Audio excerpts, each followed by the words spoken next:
ಯೇಸುಕ್ರಿಸ್ತನ ನಾಮದಲ್ಲಿ ನಿಮ್ಮೆಲ್ಲರಿಗೂ ದೇವರ ವಾಕ್ಯ ಐಕ್ಯತೆಗೆ ಸ್ವಾಗತ. ನನ್ನ ಹೆಸರು ವನಿತಾ ಸ್ಯಾಂಟಿಯಾಗೋ. ಕರ್ತನು ಒಳ್ಳೆಯವನು, ಆತನ ಕೃಪೆಯು ಶಾಶ್ವತವಾದದ್ದು. ಮತ್ತೊಂದು ಆವರ್ತಿ ನಿಮ್ಮೆಲ್ಲರನ್ನೂ ಶಿಲುಬೆಯ ವಿಷಯವಾದ ಧ್ಯಾನ ಎಂಬ ಸಂದೇಶದೊಡನೆ ಸಂಧಿಸುವುದಕ್ಕೆ ನನಗೆ ಬಹಳ ಸಂತೋಷ. ಶಿಲುಬೆಯ ವಿಷಯವಾದ ಧ್ಯಾನ, ಇದನ್ನು ನೀವು ನಿಮ್ಮ ಲೈಫಲ್ಲಿ ಅರ್ಥ ಮಾಡಿಕೊಂಡ್ರೆ ನಿಮ್ಮ ಲೈಫಲ್ಲಿ ಎಲ್ಲ ಪ್ರಾಬ್ಲಮ್ಸು ಸಾಲ್ವ್ ಅಂತ ಇಟ್ಕೊಳ್ಳಿ. ಈ ನಾವು ಲೋಕದಲ್ಲಿರೋವರೆಗೂ ಈ ಕಷ್ಟಗಳು, ಕೊರತೆ, ಚಿಂತೆ ಇದೇ ಇರುತ್ತೆ. ಆದರೆ ಯಾವ ಮನುಷ್ಯನಿಗೆ ಶಿಲುಬೆಯ ವಿಷಯವಾದ ಅರಿವು, ಶಿಲುಬೆಯಲ್ಲಿ ಯೇಸು ಕ್ರಿಸ್ತ ನನಗೋಸ್ಕರ ಏನು ಮಾಡಿ ಮುಗಿಸಿದ್ದಾರೆ ಅಂತ ಹೇಳಿ ಆ ಒಂದು ಅರಿವು ಇದ್ದರೆ ನಿಮ್ಮ ಲೈಫಲ್ಲಿ ಎಲ್ಲ ಪ್ರಾಬ್ಲಮ್ಸು ಸಾಲ್ವ್ ಆಗುತ್ತೆ.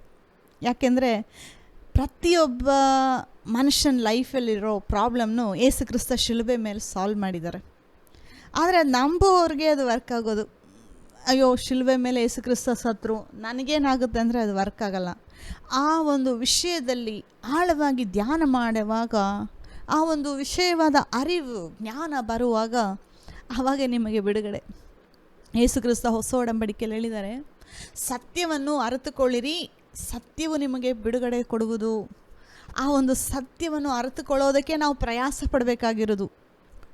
ಮತ್ತು ಸತ್ಯವನ್ನು ಅರಿತುಕೊಂಡ ಮೇಲೆ ಅದನ್ನು ಬಿಟ್ಬಿಡಬಾರ್ದು. ಓಕೆ, ನನಗೆ ಆಲ್ರೆಡಿ ಗೊತ್ತು, ಎಲ್ಲ ಗೊತ್ತು ಅಂತೇಳಿ ಬಿಟ್ಬಿಡಬಾರ್ದು. ಅದನ್ನು ಡೈಲಿ ಧ್ಯಾನ ಮಾಡುವಾಗ ಇನ್ನೂ ಹೊಸ ಹೊಸ ವಿಷಯಗಳನ್ನ ದೇವರು ನಮಗೆ ಪ್ರಕಟಪಡಿಸ್ತಾರೆ. ಸೊ ನಾವು ಶಿಲುಬೆ ವಿಷಯದಲ್ಲಿ ಧ್ಯಾನ ಮಾಡುವಾಗ ಶೋಕವಾಗಿ ಧ್ಯಾನ ಮಾಡುವಂಥದ್ದಲ್ಲ ಇದು. ಅನೇಕರು ಶಿಲುಬೆನ ಶೋಕ ದಿನವಾಗಿ ಮಾಡಿಬಿಟ್ಟಿದ್ದಾರೆ. ಆ್ಯಕ್ಚುಲಿ ಯೇಸು ಕ್ರಿಸ್ತನಿಗೆ ಶಾರೀರಿಕವಾಗಿ ನಡೆದದ್ದು ಬಹಳ ಕ್ರೂರವಾದದ್ದು. ಆದರೆ ಅದು ನಡೆದಿದ್ದು ಒಂದೇ ಸಾರಿ. ಯೇಸು ಕ್ರಿಸ್ತ ನಮಗೋಸ್ಕರ ಸತ್ತಿದ್ದು ಒಂದೇ ಸಾರಿ. ಅದಾದಮೇಲೆ ಯೇಸು ಕ್ರಿಸ್ತನನ್ನು ನೆನೆಸ್ಕೊಂಡು ನೀವು ಶೋಕ ಪಡ್ರಿ ಅಂತ ಹೇಳಿಲ್ಲ ಎಲ್ಲೂ. ಶಿಲುಬೆ ಎತ್ಕೊಂಡು ಹೋಗ್ಬೇಕಾದ್ರೆ ಕೆಲವರು ಮಹಿಳೆಯರು, ಸ್ತ್ರೀಯರು ಯೇಸು ಕ್ರಿಸ್ತನನ್ನು ನೋಡಿ ಅಳುವಾಗ ಯೇಸು ಕ್ರಿಸ್ತ ಹೇಳ್ತಾರೆ, ಯೆರೂಸಲೇಮಿನ ಸ್ತ್ರೀಯರೇ, ನನಗೋಸ್ಕರ ಅಳಬೇಡಿರಿ, ನಿಮಗೋಸ್ಕರ, ನಿಮ್ಮ ಮಕ್ಕಳಿಗೋಸ್ಕರ ನೀವು ಆಳಿರಿ ಅಂತ ಇದೆ. ಈ ದಿನ ನಾವು ಶಿಲುಬೆಯ ವಿಷಯದಲ್ಲಿ ಶೋಕ ಪಡಬೇಕಾಗಿಲ್ಲ, ಶೋಕವಾದ ಆರಾಧನೆ ಮಾಡಬೇಕಾಗಿಲ್ಲ. ಈ ದಿನ ನಾವು ಶಿಲುಬೆಯ ವಿಷಯದಲ್ಲಿ ನಾಚಿಕೆ ಪಡದೆ ಹೆಚ್ಚಳಪಟ್ಟು ಒಂದು ಸಂತೋಷದಿಂದ ಆರಾಧನೆ ಮಾಡುವುದು ಶಿಲುಬೆಯ ಬಗ್ಗೆ. ಅದರ ಬಗ್ಗೆ ನಾವು ತಿಳ್ಕೊಬೇಕು. ಆ್ಯಕ್ಚುಲಿ ಯೇಸು ಕ್ರಿಸ್ತ ಶ್ರಮ ಮರಣ ಹೊಂದಿದ್ದೆಲ್ಲ ನಾವು ಚೆನ್ನಾಗಿರಬೇಕು ಅಂತ. ಆದರೆ ಯೇಸು ಕ್ರಿಸ್ತ ಹೇಳಿದರೆ, ನನ್ನನ್ನು ನೆನಪು ಮಾಡ್ಕೊಳ್ಳಿ, ನಾನು ನಿಮಗೋಸ್ಕರ ಮಾಡಿದ್ದನ್ನು, ಶಿಲುಬೆನ ನಾವು ನೆನಪು ಮಾಡ್ಕೋಬೇಕು. ಯಾವ ರೀತಿ ನೆನಪು ಮಾಡ್ಕೋಬೇಕು ನೋಡಿ, ಯೇಸು ಕ್ರಿಸ್ತ ಶಿಲುಬೆಗೆ ಹೋಗೋದಕ್ಕಿಂತ ಮುಂಚೆ ತನ್ನ ಶಿಷ್ಯರೊಡನೆ ಆ ಒಂದು ಕಡೆ ಭೋಜನ ತಿಂತಾರೆ, ಕೊನೆ ಭೋಜನ. ಆ ಒಂದು ಭೋಜನವನ್ನು ತಿನ್ನುವಾಗ ಈ ಒಂದು ಪಾತ್ರೆ, ಈ ಒಂದು ರೊಟ್ಟಿ ಕೊಟ್ಬಿಟ್ಟು, ಇದು ನಿಮಗೋಸ್ಕರವಾಗಿ ಸುರಿಸಲ್ಪಟ್ಟ ರಕ್ತ, ಹೊಸ ಒಡಂಬಡಿಕೆ ಮಾಡಿದ್ದೀನಿ ಈ ಒಂದು ರಕ್ತದ ಮೂಲಕ, ನನ್ನನ್ನು ನೆನೆಸಿಕೊಳ್ಳುವುದಕ್ಕೋಸ್ಕರ ಹೀಗೆ ಮಾಡಿರಿ ಅಂತ ಹೇಳಿದ್ರು. ಸೊ ನೆನೆಸ್ಕೊಳ್ಳೋದು ಅಂತ ಏನಂದರೆ ಕಣ್ಮುಚ್ಕೊಂಡು ಧ್ಯಾನ ಮಾಡೋದು, ಅದು ಒಂದು ಥರ ನೆನಪು. ಆದರೆ ಯೇಸು ಕ್ರಿಸ್ತ ನೆನೆಸ್ಕೋ ಅಂತ ಹೇಳೋದಕ್ಕೆ ಏನು ಹೇಳ್ತಾ ಇದ್ದಾರೆ ಅಂತಂದರೆ, ನಿನ್ನ ಕಷ್ಟಗಳು, ನಿನ್ನ ತೊಂದರೆಗಳು, ನಿನಗಿರುವಂಥ ಬಡತನ, ನಿನಗಿರುವಂಥ ಅನಾರೋಗ್ಯ ನಾನು ಶಿಲುಬೆ ಮೇಲೆ ಹಾಕ್ಕೊಂಡಿದ್ದೀನಿ ಅಂತ ಹೇಳಿ ಅದನ್ನು ನೀನು ನೆನೆಸ್ಕೋ, ಆವಾಗ ನಿಮಗೆ ಬಿಡುಗಡೆ ಇದೆ ಅಂತ ಹೇಳಿ ದೇವರು ನನ್ನನ್ನು ನೆನೆಸ್ಕೊಳ್ಳಿರಿ ಅಂತ ಹೇಳ್ತಾ ಇರೋದು. ಇದೊಂದು ಈ ಸಮಯದಲ್ಲಿ ಮಾತ್ರ ಅಲ್ಲ, ನಿಮಗೆ ಏನೇ ಕಷ್ಟ ಅಂದ್ಕೊಂಡ್ರೂ ಬಂದಿದೆ ಅಂತ ನಿಮ್ಮ ಲೈಫಲ್ಲಿ ನೀವು ಎಕ್ಸ್ಪೀರಿಯನ್ಸ್ ಆಗ್ತಾಯಿದ್ರೆ ಶಿಲುಬೆ ನೆನೆಸ್ಕೊಳ್ಳಿ. ಯಾಕೆಂದರೆ ನಿಮ್ಮ ಕಷ್ಟ ಯೇಸು ಕ್ರಿಸ್ತ ಶಿಲುಬೆ ಮೇಲೆ ಅನುಭವಿಸಿದನು. ಏನಕ್ಕೆ ಅಂದರೆ ನಿಮಗೆ ಬಿಡುಗಡೆ ಕೊಡೋದಕ್ಕೆ. ಅನೇಕ ಕ್ರೈಸ್ತರು ಈ ದಿನ ಶಿಲುಬೆನ ಕಣ್ಣೀರಲ್ಲಿ ಒಂದು ಆರಾಧನೆ ಕಳೀತಾ ಇದ್ದಾರೆ. ಕಣ್ಣೀರಲ್ಲಿ ಕಳಿಬೇಕಾಗಿಲ್ಲ. ಆ ಸಮಯದಲ್ಲಿ ಆ ಒಂದು ಲೋಕದ ಪಾಪ ನಿವಾರಣೆ ಮಾಡೋದಕ್ಕಾಗಿ ಯೇಸು ಕ್ರಿಸ್ತ ಅದೆಲ್ಲ ಅನುಭವಿಸ್ಬೇಕಾಗಿತ್ತು. ಅದು ಬಿಟ್ಟರೆ ಬೇರೆ ದಾರಿನೇ ಇರಲಿಲ್ಲ ಮನುಷ್ಯಂಗೆ. ದೇವರು ಪರಲೋಕ ಕೊಡೋದಕ್ಕೆ, ನಿತ್ಯ ಜೀವ ಕೊಡೋದಕ್ಕೆ ಬೇರೆ ದಾರಿನೇ ಇಲ್ಲ. ಯೇಸು ಕ್ರಿಸ್ತನಲ್ಲಿ ಜೀವವಿತ್ತು, ಆ ಜೀವ ನಮಗೆ ಬರಬೇಕು ಅಂತಂದರೆ ಯೇಸು ಕ್ರಿಸ್ತ ಶಿಲುಬೆ ಮೇಲೆ ಶ್ರಮ ಮರಣವನ್ನು ಹೊಂದಲೇಬೇಕಾಗಿತ್ತು. ಆ ಒಂದು ಶ್ರಮ ಮರಣ ಯೇಸು ಕ್ರಿಸ್ತ ಹೊಂದಿದ ಆದಮೇಲೆ ನಾವು ಈ ದಿನ ಶ್ರಮ ಪಡಬಾರ್ದು. ನಾವು ಈ ದಿನ ಚೆನ್ನಾಗಿರಬೇಕು. ನಮಗೆ ಈ ದಿನ ನಿತ್ಯ ಜೀವ, ಆ ಪರಲೋಕದ ಆಶೀರ್ವಾದಗಳು ಈ ಭೂಲೋಕದ ಮೇಲೆ ದೇವರು ತಗೊಂಡು ಬಂದಿದ್ದು ಶಿಲುಬೆಯ ಮೂಲಕ. ಸೊ ಶಿಲುಬೆ ವಿಷಯವಾಗಿ ಧ್ಯಾನ ಮಾಡುವಾಗ ಇದನ್ನು ನೀವು ಸಂತೋಷದಿಂದ ಧ್ಯಾನ ಮಾಡಿ. ದೇವರು ನನಗೋಸ್ಕರ ಮಾಡಿದ್ದಾನೆ ಅಂಥೇಳಿ ಸಂತೋಷ ಪಡೋದು ಶಿಲುಬೆಯ ಒಂದು ಧ್ಯಾನ. ಮತ್ತು ಈ ದಿನ ನಾವು ಈ ಒಂದು ಸೀರೀಸ್ ಕೆಳಗಡೆ ಯೇಸು ಕ್ರಿಸ್ತ ಮನಸ್ಸಾರೆ ತನ್ನ ದೇಹವನ್ನು ಸಮರ್ಪಿಸಿದನು ಎಂಬ ವಿಷಯದಲ್ಲಿ ನಾವು ಧ್ಯಾನ ಮಾಡೋಣ. ನಾವು ವಾಕ್ಯಗಳನ್ನು ಓದುವುದಕ್ಕಿಂತ ಮುಂಚೆ ಪ್ರಾರ್ಥನೆ ಮಾಡಿ ದೇವರ ವಚನದಲ್ಲಿ ಹೋಗೋಣ. ನಮ್ಮನ್ನು ಬಹಳವಾಗಿ ಪ್ರೀತಿಸುವಂಥ ಪರಲೋಕದಲ್ಲಿರುವ ನಮ್ಮ ತಂದೆಯಾದ ದೇವರೇ, ಯೇಸು ಕ್ರಿಸ್ತನ ನಾಮದಲ್ಲಿ ನಿಮ್ಮ ಸನ್ನಿಧಾನಕ್ಕೆ ಬರುತ್ತೇವೆ ದೇವರೇ. ಶಿಲುಬೆಯ ವಿಷಯದಲ್ಲಿ ನಮಗಿನ್ನೂ ಅನೇಕ ಕಾರ್ಯಗಳನ್ನು ನೀವು ತಿಳಿಯಪಡಿಸ್ಬೇಕಾಗಿ ಬೇಡ್ತೇನೆ ಕರ್ತನೆ. ನಮಗೆ ತಿಳಿಯದೇ ಇರುವಂಥ ಗೂಢಾರ್ಥಗಳನ್ನು ನಿಮ್ಮ ವಚನದ ಮೂಲಕ, ಪವಿತ್ರಾತ್ಮನ ಮೂಲಕ ನೀವು ನಮಗೆ ಈಗ ಪ್ರಕಟಪಡಿಸ್ಬೇಕಾಗಿ ಬೇಡ್ತೀನಿ ಕರ್ತನೆ. ಮತ್ತು ಕೇಳಿಸ್ಕೊಳ್ಳುವಂಥ ಪ್ರತಿಯೊಬ್ಬ ನಿನ್ನ ಮಕ್ಕಳನ್ನು ನೀವು ಆಶೀರ್ವಾದ ಮಾಡಬೇಕಾಗಿ ಬೇಡ್ತೀನಿ ದೇವ. ಯಾರ್ಯಾರು ಏನೇನು ಕಷ್ಟಗಳನ್ನು ಅನುಭವಿಸ್ತಾ ಇದ್ದಾರೋ ದೇವರೇ, ನೀವು ಅವರಿಗೆ ಬಿಡುಗಡೆ ಕೊಟ್ಟಿದ್ದೀರಾ ಶಿಲುಬೆಯ ಮೇಲೆ ಎಂಬ ಪ್ರಕಟಣೆಯನ್ನು ಪ್ರತಿಯೊಬ್ಬ ಮಕ್ಕಳಿಗೂ ನೀವು ಕೊಟ್ಟು ನಡೆಸಬೇಕಾಗಿ ಬೇಡ್ತೀನಿ ಕರ್ತನೆ. ಶಿಲುಬೆಯ ವಿಷಯವಾದ ಸತ್ಯವನ್ನು ಅವರೆಲ್ಲರೂ ಅರಿತುಕೊಳ್ಳುವಂತೆ ಅವರ ಮನೋನೇತ್ರಗಳನ್ನು ತೆರೆದು, ಆತ್ಮಿಕ ಕಣ್ಣುಗಳನ್ನು ತೆರೆದು, ನೀವು ಸಂಪಾದನೆ ಮಾಡಿಕೊಟ್ಟಂಥ ಆಶೀರ್ವಾದಗಳಲ್ಲಿ ನಿನ್ನ ಮಕ್ಕಳ ಎಲ್ಲರೂ ಪ್ರವೇಶ ಮಾಡುವಂತೆ ನೀವು ನಮಗೆ ಬೋಧನೆ ಮಾಡಿ ಸಹಾಯ ಮಾಡಬೇಕಾಗಿ ಬೇಡ್ತೀನಿ ಕರ್ತನೆ. ನಮ್ಮೊಂದಿಗಿದು ನೀವು ಮಾತಾಡಿದಕ್ಕೋಸ್ಕರ ನಿಮಗೆ ಸ್ತೋತ್ರ. ಯೇಸು ಕ್ರಿಸ್ತನ ನಾಮದಲ್ಲಿ ಬೇಡಿ ಹೊಂದಿದ್ದೇವೆ, ಜೀವವುಳ್ಳ ನಮ್ಮ ತಂದೆಯೇ, ಆಮೇನ್. ನಾವು ವಾಕ್ಯದ ಭಾಗವನ್ನು ಓದಿಕೊಡೋಣ. ಪೌಲನು ಮೊದಲನೇ ಕೊರಿಂಥದವರಿಗೆ ಬರೆದ ಪತ್ರಿಕೆ 1ನೇ ಅಧ್ಯಾಯ 18ನೇ ವಚನ. ಶಿಲುಬೆಯ ವಿಷಯವಾದ ಮಾತು ನಾಶನದ ಮಾರ್ಗದಲ್ಲಿರುವವರಿಗೆ ಹುಚ್ಚು ಮಾತಾಗಿದೆ, ರಕ್ಷಣೆಯ ಮಾರ್ಗದಲ್ಲಿರುವ ನಮಗಾದರೋ ದೇವರ ಶಕ್ತಿಯಾಗಿದೆ. ನೋಡಿ, ಶಿಲುಬೆ ವಿಷಯದಲ್ಲಿ ನಾವು ಜನರಿಗೆ ಹೇಳಬೇಕಾದ್ರೆ ಅದು ಅವರಿಗೆ ಹುಚ್ಚು ಮಾತು ಅನಿಸುತ್ತೆ. ಯಾರಿಗೆ? ಅದು ನಾಶನದ ಮಾರ್ಗದಲ್ಲಿ ಇರುವವರಿಗೆ. ಯಾರು ಸೈತಾನನ ಕೆಳಗಡೆ ಇದ್ದಾರೋ, ರಕ್ಷಣೆ ಹೊಂದದಿರಾ ಅವರೇ, ರಕ್ಷಣೆ ಹೊಂದಿಲ್ಲ ಅಂದರೆ ಅವರು ನಾಶ ಆಗ್ತಾರೆ ಅಂತ ಹೇಳಿ ಯೇಸು ಕ್ರಿಸ್ತ ಹೇಳೋದು ಬೈಬಲಲ್ಲಿ.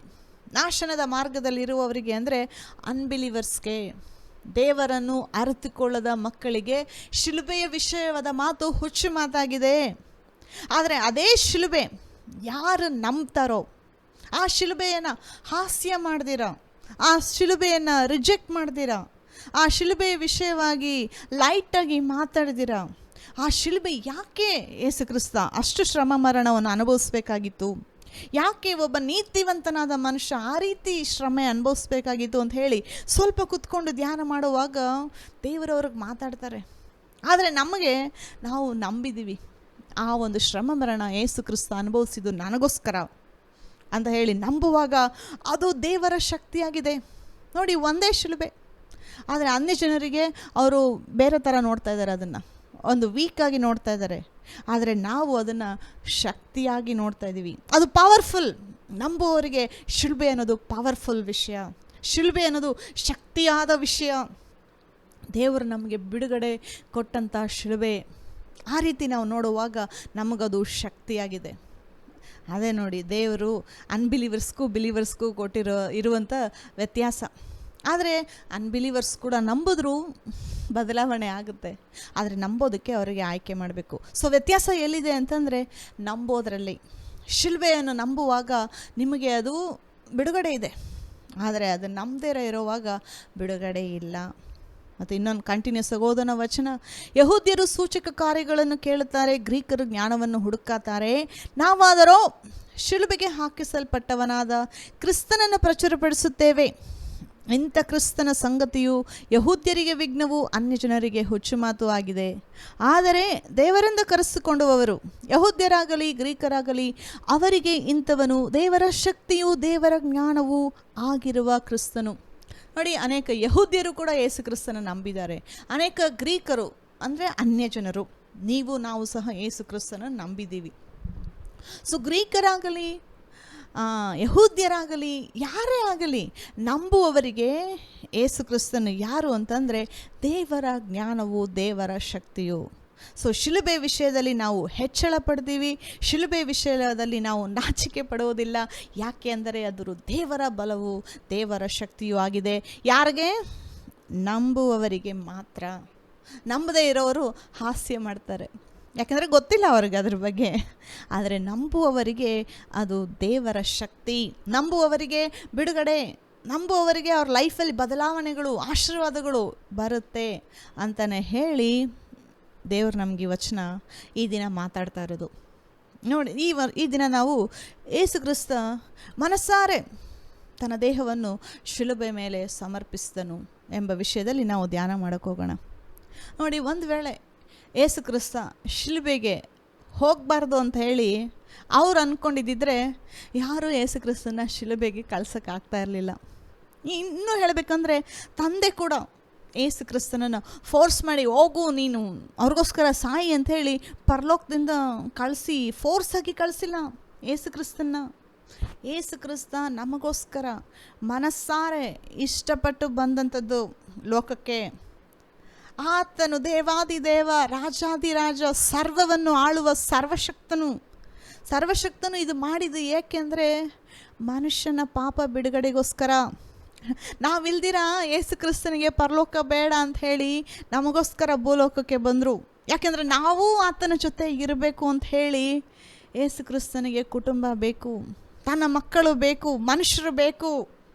ಮನುಷ್ಯರಿಗೋಸ್ಕರ ರಕ್ತ ಸುರಿಸೋದಕ್ಕೆ ಯೇಸು ಕ್ರಿಸ್ತ ಮನಸ್ಸಾರೆ ಈ ಒಂದು ಪಾಪ ತುಂಬಿದ ಲೋಕದಲ್ಲಿ, ಕಾರ್ಗತ್ತಲಿನ ಲೋಕದಲ್ಲಿ ಹೆಜ್ಜೆ ಇಟ್ಟು ಇಳಿದು ಬಂದು ನಮಗೋಸ್ಕರ ಜೀವ ಬಲಿಯಾದರು. ಆದರೆ ಯೇಸು ಕ್ರಿಸ್ತ ಇದು ಮನಸ್ಸಾರೆ ಮಾಡಿದ್ದು, ಯಾರು ಫೋರ್ಸ್ ಮಾಡಿ ಮಾಡಿಸಿಲ್ಲ. ಇನ್ನೊಂದು, ಯಾರು ಫೋರ್ಸ್ ಮಾಡಿ ಮಾಡ್ಸೋಕ್ಕಾಗಲ್ಲ. ಪೌಲ ರಕ್ಷಣೆ ಬಗ್ಗೆ ಬರಿಬೇಕಾದ್ರೆ ರೋಮಾಪುರದಲ್ಲಿ ಒಂದು ವಚನ ಬರೆದಿದ್ದಾನೆ, ಓದೋಣ. ರೋಮಾಪುರ 10ನೇ ಅಧ್ಯಾಯದಲ್ಲಿ ನಾವು ಓದಬೇಕಾದ್ರೆ, ಯೇಸು ಕ್ರಿಸ್ತನನ್ನು ಒಪ್ಪಿಕೊಂಡು ಅರಿಕೆ ಮಾಡುವುದಾದರೆ ರಕ್ಷಣೆ ಆಗುವುದು ಅದರ ಬಗ್ಗೆ ಪೌಲ ಇಲ್ಲಿ ಬರೆದಿದ್ದಾನೆ. ಅದಕ್ಕಿಂತ ಮುಂಚೆ ಪೌಲ ಒಂದು ಕ್ವಶನ್ ಕೇಳ್ತಾ ಇದ್ದಾನೆ. 6ನೇ ವಚನ 10ನೇ ಅಧ್ಯಾಯ ರೋಮಾಪುರ. ಆದರೆ ನಂಬಿಕೆಯುಂಟ ಉಂಟಾಗುವ ನೀತಿಯು ಏನು ಹೇಳುತ್ತದೆ? ಕ್ರಿಸ್ತನನ್ನು ಕೆಳಕ್ಕೆ ಕರ್ಕೊಂಡು ಬರುವುದಕ್ಕೆ ಯಾರು ಮೇಲಣ ಲೋಕಕ್ಕೆ ಏರಿ ಹೋದಾರು? ಅಂದರೆ ರಕ್ಷಣೆ ಆಗಬೇಕಂತಂದರೆ ಯೇಸು ಕ್ರಿಸ್ತ ಪರಲೋಕ ಬಿಟ್ಟು ಇಳಿದು ಕೆಳಗಡೆ ಬರಬೇಕು. ಸೊ ಆ ಒಂದು ಯೇಸು ಕ್ರಿಸ್ತನನ್ನು ಕರ್ಕೊಂಡು ಬರೋದಕ್ಕೆ ಯಾರು ಮೇಲನ ಲೋಕಕ್ಕೆ ಏರಿ ಹೋದಾರು ಅಂತ ಹೇಳಿ ಪೌಲ ಕೇಳ್ತಾ ಇರೋದು. ನೋಡಿ, ಮನುಷ್ಯ ಪಾಪ ಮಾಡಿ ಪಾಪದಲ್ಲಿ ಬಿದ್ದ, ದೇವರ ಆಜ್ಞೆಯನ್ನು ಮೀರಿದ್ದಕ್ಕೆ ಸೈತಾನನ ಕೆಳಗಡೆ ಆದಾಮ ಬಂದ. ಸೊ ಆದಾಮ ಬಂದಿದ್ದಕ್ಕೆ ಆದಾಮನಿಂದ ಹುಟ್ಟಿದವರೆಲ್ಲರೂ ಪಾಪದ ಕೆಳಗಡೆನೇ ಇದ್ದರು. ಸೊ ಮನುಷ್ಯನಿಗೆ ಇವಾಗ ಬಿಡುಗಡೆ ಬೇಕು. ಹೆಂಗೆ ಸೈತಾನನ ಕೆಳಗಡೆಯಿಂದ ಬಿಡುಗಡೆ? ಇವಾಗ ಹೋಗಿ ಆದಾಮ ಹೋಗಿ, ನಾನು ಪಾಪದಲ್ಲಿ ಬಿದ್ದೋದೆ, ಯೇಸು ಕ್ರಿಸ್ತ ಇಳಿದು ಬಾ ಅಂತ ಹೇಳಿ ಕನ್ವಿನ್ಸ್ ಮಾಡಿ ಯೇಸು ಕ್ರಿಸ್ತನನ್ನು ಕೆಳಗಡೆ ಕರ್ಕೊಂಡು ಬರೋಕ್ಕಾಗುತ್ತಾ? ನನಗೋಸ್ಕರ ಸಾಯಿ. ಆದಾಮನಿಗೆ ಅದು ಗೊತ್ತೇ ಇರಲಿಲ್ಲ ಯೇಸು ಕ್ರಿಸ್ತ ಬಂದು ಇಳಿದು ಬರಬೇಕು, ಮಾಡಬೇಕು ಅಂತ ಹೇಳಿ. ಆ ಒಂದು ಬಿಡುಗಡೆ ಪ್ಲ್ಯಾನು ಆದಾಮನ ತಲೆಯಲ್ಲಿ ಬಂದಿಲ್ಲ. ಅದು ಯಾರು ಹೋಗಿ ಯೇಸು ಕ್ರಿಸ್ತನನ್ನು ಪರಲೋಕದಲ್ಲಿ ಹೋಗಿ ದೇವರೇ ಇಳಿದು ಬಾ ಅಂತ ಹೇಳಿ ಕರ್ಕೊಂಡು ಬರೋಕ್ಕಾಗುತ್ತೆ? ಯೇಸು ಕ್ರಿಸ್ತ ಬರಲ್ಲ ಅಂತಂದರೆ ಓಕೆ, ಮೊದಲನೇದ ಅದಕ್ಕಿಂತ ಮುಂಚೆ ಪರಲೋಕದಲ್ಲಿ ಆ ಒಂದು ಸ್ಥಳದಲ್ಲಿ ಯಾರು ಹೆಜ್ಜೆ ಇಡೋಕ್ಕಾಗುತ್ತೆ? ಯಾವ ಮನುಷ್ಯನೂ ಒಂದು ಶಾರೀರಿಕವಾಗಿ ಸೇರಲಾರದಂಥ ಜಾಗದಲ್ಲಿ ತಂದೆ ಇದ್ದಾರೆ. ಪರಲೋಕ ಅನ್ನೋದು ನಮ್ಮಿಂದ ಬಹಳ ದೂರ ಇದೆ, ಆದರೆ ಇದೇ ಆ ಸ್ಥಳ. ಮನುಷ್ಯ ಶಾರೀರಿಕವಾಗಿ ಪರಲೋಕನ ರೀಚ್ ಮಾಡಿಕೊಂಡು ಯೇಸು ಕ್ರಿಸ್ತ ಇಳಿದು ಬಾ ಅಂಥೇಳಿ ನಾವು ಕರೆಯೋಕ್ಕಾಗುತ್ತಾ? ಮೊದಲನೇದಾಗಿ ಶಾರೀರಿಕವಾಗಿ ನಾವು ಹೋಗೋಕ್ಕೆ ಆಗಲ್ಲ. ಅಲ್ಲಿ ಎಂಥ ರಾಕೆಟು, ಎಂಥ ಟೆಕ್ನಾಲಜಿ ಏನೇ ಇದ್ದರೂ ತುಂಬ ವರ್ಷಗಳಾಗುತ್ತೆ. ಆ ಒಂದು ವರ್ಷಗಳು ಆಗೋದ್ರ ಅಷ್ಟೊತ್ತಿಗೆ ಮನುಷ್ಯನೇ ತೀರೋಗ್ತಾನೆ. ಇರೋದಿಲ್ಲ ಮನುಷ್ಯ 120 ವರ್ಷ ಅಷ್ಟೇ ಬದುಕೋದು. ಆ ಒಂದು ಲೈಫ್ ಪೂರ್ತಿ ಟ್ರಾವೆಲ್ ಮಾಡಿದ್ರು, 120 ವರ್ಷ ಟ್ರಾವೆಲ್ ಮಾಡಿದ್ರು ಅರ್ಧ ದಾರಿಲೂ ಕೂಡ ಹೋಗೋಕ್ಕಾಗಲ್ಲ ಪರಲೋಕಕ್ಕೆ. ರಾಕೆಟಲ್ಲಿ ಹೋದರೂ ಆಗೋದಿಲ್ಲ. ಇಷ್ಟು ಅಸಾಧ್ಯ ಕಾರ್ಯಗಳು ಇದೆ, ಮನುಷ್ಯನಿಗೆ ಮಾಡೋದಕ್ಕೆ ಆಗಲ್ಲ ಇವೆಲ್ಲ. ರಕ್ಷಣೆ ಅಂತ ಮನುಷ್ಯ ತನಗೆ ತಾನು ಮಾಡ್ಕೊಳ್ಳೋದು ಅಸಾಧ್ಯವಾದದ್ದು, ನಡೀದೇ ಇರೋ ವಿಷಯ. ಮನುಷ್ಯ ತನ್ನನ್ನು ತಾನು ರಕ್ಷಿಸ್ಕೊಳ್ಳೋದಕ್ಕಾಗೋದೇ ಇಲ್ಲ. ದೇವರೇ ಇದಕ್ಕೊಂದು ಪ್ಲ್ಯಾನ್ ಮಾಡಬೇಕು. ಸೊ ಯಾರು ಹೋಗಿ ಯೇಸು ಕ್ರಿಸ್ತನ ಕರ್ಕೊಂಡು ಬರೋಕ್ಕಾಗಿದ್ರು? ಯಾರೂ ಕರ್ಕೊಂಡು ಬರೋಕ್ಕಾಗಿಲ್ಲ. ದೇವರೇ ಮನಸ್ಸಾರೆ ಇಳಿದು ಬಂದಿದ್ದು ಮನುಷ್ಯನಿಗೋಸ್ಕರ. ಮತ್ತು ಇನ್ನೂ ಮುಂದೆ ವಚನ ಓದಬೇಕಾದ್ರೆ ಎಂದಾಗಲಿ ಕ್ರಿಸ್ತನನ್ನು ಸತ್ತವರೊಳಗಿಂದ ಎಬ್ಬಿಸಿಕೊಂಡು ಬರುವುದಕ್ಕೆ ಯಾರು ಪ್ರೇತಲೋಕಕ್ಕೆ ಇಳಿದು ಹೋದರು. ಅಂದರೆ ಇದು ಯೇಸು ಕ್ರಿಸ್ತ ಇಳಿದು ಬಂದು ಶಿಲುಬೆ ಮೇಲೆ ಕಾರ್ಯ ಮುಗಿಸಿ ಇವಾಗ ನರಕದಲ್ಲಿದ್ದಾರೆ. ಸೊ ಅಲ್ಲಿಂದ ಸತ್ತವರೊಳಗಿಂದ ಎಬ್ಬಿಸ್ಕೊಂಡು ಬರೋದಕ್ಕೆ ಯಾರ ಕೈಲಾಗುತ್ತೆ? ಮನುಷ್ಯನೇ ಪಾಪದಲ್ಲಿ ಬಿದ್ದೋಗಿದ್ದಾನೆ, ಮನುಷ್ಯನ ಸಾಯ್ತಾನೇ ಇದ್ದಾನೆ, ಸಾವು ಆ ಒಂದು ನರಕ ಮನುಷ್ಯನನ್ನು ಹಿಡಿದಿಟ್ಕೊಂಡಿದೆ. ಸೊ ಅಲ್ಲಿ ಯೇಸು ಕ್ರಿಸ್ತನನ್ನು ಸತ್ತವರೊಳಗಿಂದ ಎಬ್ಬಿಸೋದಕ್ಕೆ ಯಾರ ಕೈಲಾಗುತ್ತೆ? ಯಾರ ಕೈಲೂ ಆಗಲ್ಲ. ಎಲ್ಲ ಮನುಷ್ಯರನ್ನು ಸೈತಾನನ ಕೈ ಕೆಳದ ಹಿಡಿತದಲ್ಲಿದ್ದಾರೆ. ಸೊ ಯೇಸು ಕ್ರಿಸ್ತನನ್ನು ಸತ್ತವರೊಳಗಿಂದ ಎಬ್ಬಿಸಿದ್ದು ಯಾರು? ತಂದೆ. ನನ್ನ ಮಗನು ಈ ಹೊತ್ತು ನಾನು ಈತನನ್ನು ಪಡೆದನು ಅಂತ ಹೇಳುವಾಗ ಆ ಒಂದು ತಂದೆಯ ಧ್ವನಿ ಆ ಒಂದು ನರಕದಲ್ಲಿ ಕೇಳಿಸುವಾಗ ಯೇಸು ಕ್ರಿಸ್ತ ಸತ್ತವರೊಳಗಿಂದ ಎದ್ದು ಬಂದಂಥ ಮೊದಲನೆಯ ಮನುಷ್ಯ. ಇದು ಯಾರ ಕೈಲಿ ಮಾಡೋಕ್ಕಾಗುತ್ತೆ? ಮನುಷ್ಯನಿಗೆ ಬಿಡುಗಡೆ ಕೊಡಬೇಕಾದ್ರೆ ಯೇಸು ಕ್ರಿಸ್ತ ಪಾಪ ಇಲ್ದಿರ ಸಾಯಬೇಕಾಗಿತ್ತು. ನಮ್ಮ ಪಾಪಗಳನ್ನು ಆತನ ಮೇಲೆ ಹಾಕ್ಕೊಳ್ಬೇಕಾಗಿತ್ತು. ಅದಕ್ಕೆ ಎಲ್ಲ ಕ್ರಯ ಕೊಡಬೇಕಾಗಿತ್ತು.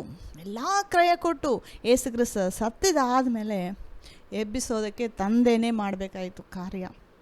ಇವೆಲ್ಲ ನೋಡಿ, ತಂದೆ, ಮಗ, ಪವಿತ್ರಾತ್ಮ ನಮಗೋಸ್ಕರ ಸಿದ್ಧ ಮಾಡಿಟ್ಟಂಥ ಆಶೀರ್ವಾದಗಳು ಇವು ನಂಬಿದ್ರೆ ನಮ್ಮ ಜೀವನದಲ್ಲಿ ನೆರವೇರುತ್ತೆ. ಯಾಕೆಂದರೆ ಯಾವ ಮನುಷ್ಯನೂ ಯೇಸು ಕ್ರಿಸ್ತನನ್ನು ಕನ್ವಿನ್ಸ್ ಮಾಡಿ ಕರ್ಕೊಂಡು ಬರೋಕ್ಕಾಗಲ್ಲ, ಯೇಸು ಕ್ರಿಸ್ತನನ್ನು ಸತ್ತವರೊಳಗಿಂದ ಎಬ್ಬಿಸೋದಕ್ಕಾಗಲ್ಲ.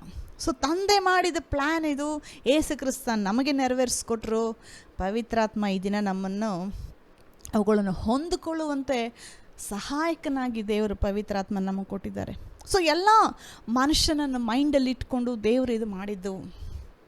ಇವಾಗ ಯೇಸು ಕ್ರಿಸ್ತ ನಾನು ಹೋಗಲ್ಲ ಅಂತಂದರೆ ಯಾರು ಆತನನ್ನು ಶಿಲುಬೆಗೆ ಹಾಕೋಕ್ಕಾಗ್ತಾ ಇರಲಿಲ್ಲ. ಆ ಒಂದು ಗೆತ್ಸೆಮನೆಯಿಂದ ಕೆಲವು ವಿಷಯ ಈ ದಿನ ಧ್ಯಾನ ಮಾಡೋಣ. ಯೇಸು ಕ್ರಿಸ್ತನ ಗೆತ್ಸೆಮನೆ ಪ್ರಾರ್ಥನೆ ನಮಗೆಲ್ಲ ಫೆಮಿಲಿಯರ್ ಆಗಿದೆ, ಗೊತ್ತು. ಯೇಸು ಕ್ರಿಸ್ತ ಗೆತ್ಸೆಮನೆಯಲ್ಲಿ ಕೂತ್ಕೊಂಡು ಪ್ರಾರ್ಥನೆ ಮಾಡ್ತಾ ಇದ್ದಾರೆ. ತಂದೆ, ನಿನ್ನ ಚಿತ್ತವಿದ್ದರೆ ಈ ಒಂದು ಪಾತ್ರೆಯನ್ನು ನನ್ನಿಂದ ತೆಗೆ, ಹೇಗೂ ನನ್ನ ಚಿತ್ತವಲ್ಲದೆ ನಿನ್ನ ಚಿತ್ತವೇ ನೆರವೇರಲಿ ಅಂತ ಹೇಳಿ ಯೇಸು ಕ್ರಿಸ್ತ 3 ಸಾರಿ ಪ್ರೇಯರ್ ಮಾಡ್ತಾರೆ. 3 ಸಾರಿ ತಂದೆ ಈ ಪ್ರೇಯರ್ ಕೇಳಿಸ್ಕೊತಾರೆ. ದೇವರು ಯೇಸು ಕ್ರಿಸ್ತನಿಗೆ ಈ ಒಂದು ಪ್ರಾರ್ಥನೆಗೆ ಉತ್ತರ ಕೊಟ್ರ.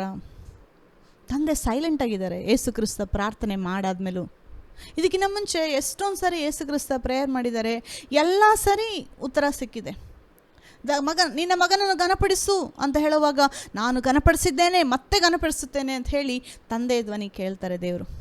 ಯೇಸು ಕ್ರಿಸ್ತ ಪ್ರತಿಯೊಂದು ಸಾರಿ ಕೂಗುವಾಗ ತಂದೆ ಅಂತ ಹೇಳುವಾಗ ತಂದೆ ರೆಸ್ಪಾಂಡ್ ಮಾಡಿದ್ದಾರೆ. ಲಾಜರಸ್ಸೇ ಹೊರಗಡೆ ಬಾ ಅಂತ ಹೇಳುವಾಗ ತಂದೆ ಆ ಒಂದು ಪ್ರಾರ್ಥನೆಗೆ ಉತ್ತರ ಕೊಟ್ಟರು.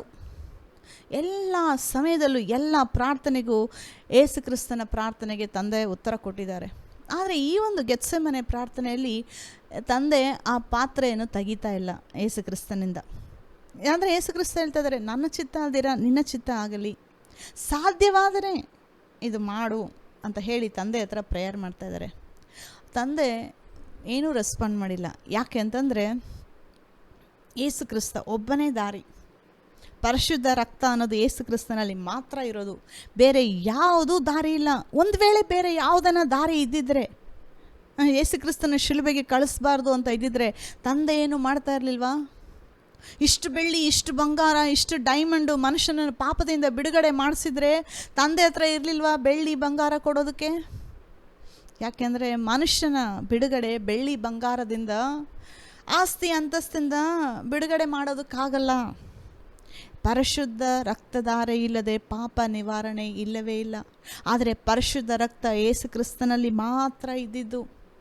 ಆ ಒಂದು ಪರಿಶುದ್ಧ ರಕ್ತ ಇಲ್ಲದೆ ಯಾವ ಮನುಷ್ಯನು, ಒಬ್ಬ ಮನುಷ್ಯನು ಪರಲೋಕಕ್ಕೆ ಹೋಗೋಕ್ಕಾಗಲ್ಲ. ಸಾಧ್ಯವಾದರೆ ಈ ಪಾತ್ರೆ ನನ್ನಿಂದ ತೆಗೆ ಅಂತ ಕೇಳುವಾಗ ತಂದೆ ಆ ಪಾತ್ರೆ ತೆಗೆದಿಲ್ಲ. ಯಾಕೆ ಅಂತಂದರೆ ಅದಕ್ಕಿನ್ನ ಬೇರೆ ಅನೇಕ ಕಾರಣಗಳಿದೆ. ಆದರೆ ನಾನು ಒಂದು ಮಾತ್ರ ಈ ದಿನ ಫೋಕಸ್ ಮಾಡ್ತೀನಿ. ಯಾಕೆ ತೆಗ್ದಿಲ್ಲ ಅಂತಂದರೆ ಯೇಸು ಕ್ರಿಸ್ತ ಒಬ್ಬನೇ ದಾರಿ. ಮಗನೇ, ನೀನು ಈ ಕೆಲಸ ಮಾಡಲೇಬೇಕು ಅಂತ ಹೇಳಿ ತಂದೆ ಸೈಲೆಂಟಾಗಿದ್ದರು. ಯೇಸು ಕ್ರಿಸ್ತನಿಗೂ ಗೊತ್ತು ಆತನ ಶಿಲುಬೆಗೆ ಹೋಗಬೇಕು ಅಂತ. ಈ ಒಂದು ಶ್ರಮ ಮರಣ ನಾನು ನಿನ್ನ ಚಿತ್ತವಿದ್ದರೆ ಕುಡಿತೀನಿ, ಒಂದು ವೇಳೆ ಇಲ್ಲ ಅಂದರೆ ಚೇಂಜ್ ಮಾಡು ಅಂತಂದರು. ಆದರೆ ಬೇರೆ ಯಾವುದೂ ದಾರಿ ಇಲ್ದಿರ ಯೇಸು ಕ್ರಿಸ್ತ ಆ ಒಂದು ಶ್ರಮ ಮರಣದ ಪಾತ್ರೆಯನ್ನು ಕುಡಿಯಲೇಬೇಕಾಯಿತು. ಒಂದು ವೇಳೆ ಯೇಸು ಕ್ರಿಸ್ತ ಗೆತ್ಸೆಮನೆಯಲ್ಲಿ ದೇವರೇ ತುಂಬ ಶ್ರಮ ಮರಣ, ನಾನು ಎಸ್ಕೇಪ್ ಆಗ್ತೀನಿ, ನನಗೆ ಬೇಡ ಅಂತಂದರೆ ತಂದೆನೂ ಯೇಸು ಕ್ರಿಸ್ತನನ್ನು ಫೋರ್ಸ್ ಮಾಡೋಕ್ಕಾಗ್ತಾ ಇರಲಿಲ್ಲ. ಯೇಸು ಕ್ರಿಸ್ತನಿಗೆ ಆ ಒಂದು ಇದರಲ್ಲಿ ನೋಡಿದ್ರು ಎಲ್ಲ, ಆ ಒಂದು ಆತ್ಮಿಕವಾಗಿ, ಶಾರೀರಿಕವಾಗಿ, ಮಾನಸಿಕವಾಗಿ ಎಷ್ಟು ನೋವನ್ನು ಅವ್ರು ಅನುಭವಿಸ್ಬೇಕು ಅಂತ ಹೇಳಿ ನೋಡಿದ್ರು. ಎಲ್ಲದಕ್ಕಿಂತ ಯೇಸು ಕ್ರಿಸ್ತ ಆ ಒಂದು ಪ್ರಾರ್ಥನೆ ಮಾಡಿದ್ದು ಏನಕ್ಕೆ ಅಂತಂದರೆ, ಶಿಲುಬೆ ಮೇಲೆ ಪಾಪ ಬರುವಾಗ ತಂದೆಯಿಂದ ಅವರು ದೂರ ಆಗ್ತಾ ಇದ್ದಾರೆ. ತಂದೆಯಿಂದ ದೂರವಾಗಬೇಕಾಗಿ ಅವರು ಆತ್ಮಿಕವಾಗಿ ಸಾಯ್ತಾ ಇದ್ದಾರೆ. ಯೇಸು ಕ್ರಿಸ್ತ ಆತ್ಮಿಕವಾಗಿ ಸಾಯೋವಾಗೇ ಶಾರೀರದಲ್ಲಿ ಮರಣ ಬರೋದು. ಮತ್ತು ಎಲ್ಲದಕ್ಕಿಂತ ಯೇಸು ಕ್ರಿಸ್ತ ನೋಡಿದಂಥ ಭಯಂಕರವಾದ ವಿಷಯ ಏನು ಅಂತಂದರೆ ತಂದೆಯಿಂದ ದೂರ ಆಗೋದು. ನಿತ್ಯಕ್ಕೂ ಯೇಸು ಕ್ರಿಸ್ತ ತಂದೆ ಎಂದಿಗೂ ದೂರ ಆಗಿರಲಿಲ್ಲ. ಆದರೆ ಮನುಷ್ಯನ ಪಾಪ ಯೇಸು ಕ್ರಿಸ್ತನ ಮೇಲೆ ಬರುವಾಗ ತಂದೆಯಿಂದ ಆತನು ದೂರವಾಗಿದ್ದು ಯೇಸು ಕ್ರಿಸ್ತ ಮುಂದೆ ನೋಡಿದ್ರು ಅದು ನಡೆಯೋದು. ಅದಾದಮೇಲೆ ನರಕಕ್ಕೆ ಹೋಗೋದು ನೋಡಿದ್ರು. ನರಕಕ್ಕೆ ಹೋದರೆ ಯಾರೂ ವಾಪಸ್ ಬರೋದಿಲ್ಲ, ಯಾರು ಇದುವರೆಗೂ ಯಾರೂ ಬಂದಿಲ್ಲ. ಆದರೆ ಯೇಸು ಕ್ರಿಸ್ತ ತಂದೆಯನ್ನು ನಂಬಿ ತನ್ನ ಜೀವವನ್ನು, ತನ್ನ ಶಾರೀರವನ್ನು ನರಕಕ್ಕೂ ಕೂಡ ಅಲ್ಲಿ ಒಪ್ಪಿಸಿಕೊಟ್ರು. ಅಲ್ಲಿ ಒಪ್ಪಿಸಿಕೊಟ್ಟ ಆದ ಮೇಲೇ ಯೇಸು ಕ್ರಿಸ್ತ ಹೊರಗಡೆ ಬಂದು ನನ್ನನ್ನು ಅರೆಸ್ಟ್ ಮಾಡಿ ಅಂತ ಹೇಳ್ತಾ ಇದ್ದಾರೆ. ಆ ಸಂಭವ ಈಗ ನೋಡೋಣ. ಮೊದಲು ದೇವರು ಒಪ್ಪಿಸಿಕೊಟ್ರು. ಓಕೆ ದೇವರೇ, ನಾನು ಹೋಗ್ತಾ ಇದ್ದೀನಿ ಶಿಲ್ಬೆಗೆ ಅಂತ ಹೇಳಿ ತಂದೆ ಮುಂದೆ ಒಪ್ಕೊಂಡು, ತಂದೆ ಚಿತ್ತಕ್ಕೆ ಒಪ್ಪಿಸಿಕೊಟ್ಟು ಈಗ ಹೊರಗಡೆ ಬರ್ತಾ ಇದ್ದಾರೆ ಪ್ರಾರ್ಥನೆ ಮಾಡಾದ್ಮೇಲೆ. ಕೆಲವು ವಿಷಯ ಈ ದಿನ ನೋಡೋಣ. ಯೋಹಾನನು ಬರೆದ ಸುವಾರ್ತೆ 18ನೇ ಅಧ್ಯಾಯ 4ನೇ ವಚನ 3ರಿಂದನೇ ಓದೋಣ. ಹೀಗಿರಲಾಗಿ ಯೂದನು ಸಿಪಾಯಿಯ ಪಟಾಲವನ್ನು, ಮಹಾಯಾಜಕರು ಮತ್ತು ಫರಿಸಾಯರು ಕೊಟ್ಟ ಓಲೆಕಾರರನ್ನು ಕರಕೊಂಡು ದಿವಿಟಗಳನ್ನು, ಪಂಚುಗಳನ್ನು, ಆಯುಧಗಳನ್ನು ಹಿಡಿಸಿಕೊಂಡು ಅಲ್ಲಿಗೆ ಬಂದನು. ನೋಡಿ, ಯೂದ ಒಬ್ಬ ಯೇಸು ಕ್ರಿಸ್ತನನ್ನು ಹಿಡ್ಕೊಡ್ಬೇಕು ಅಂತ ಯೂದ ಬಂದಿದ್ದಾನೆ.